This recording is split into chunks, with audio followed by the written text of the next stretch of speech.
వంట చేసేటప్పుడు పాజిటివ్గా ఉండడం అనేది కేవలం మన మానసిక స్థితికి మాత్రమే కాదు, వండే ఆహారం కూడా రుచిగా, కుటుంబ ఆరోగ్యానికి కూడా మంచిది.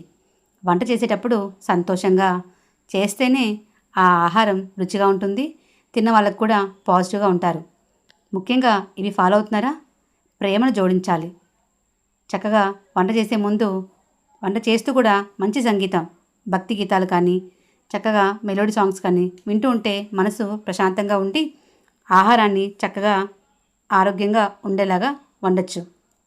లేదంటే ధ్యానం చేసి కానీ, లేదంటే ఓ పూజ చేసుకున్న తర్వాత కానీ మనం వంట మొదలెట్టినా కూడా చాలా రుచిగా ఉంటుంది, ఆరోగ్యాన్ని కూడా ఇస్తుంది. ఏదో వండాలి కాబట్టి వండుతున్నాం కాకుండా సంతోషంగా నా కుటుంబం కోసం వండుతున్నాను అనే ఆలోచన చేసి ఎప్పుడైతే వంట చేస్తామో అది రుచిగా ఉంటుంది. ఇంట్లో వాళ్ళు కూడా మంచి ఆలోచనలతోటి ఉంటారు. ఖచ్చితంగా ఇవి ఫాలో అవ్వండి. ముఖ్యంగా వంట చేసే ముందు ఇది మాత్రం చేయొద్దండి. కోపం తెప్పించే వార్తలు వినడం కానీ, మానసిక ఒత్తిడిని కలిగించే విషయాలను చూడడం కానీ చేయకూడదు.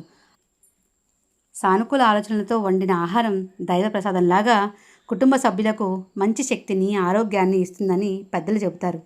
మరి మీ వంట ఆనందంగా, ఆరోగ్యంగా ఉండాలని కోరుకుంటున్నాను. చక్కగా సంతోషంగా చేయాలి, ఇంట్లో వాళ్ళని ఆరోగ్యంగా చూసుకోవాలి.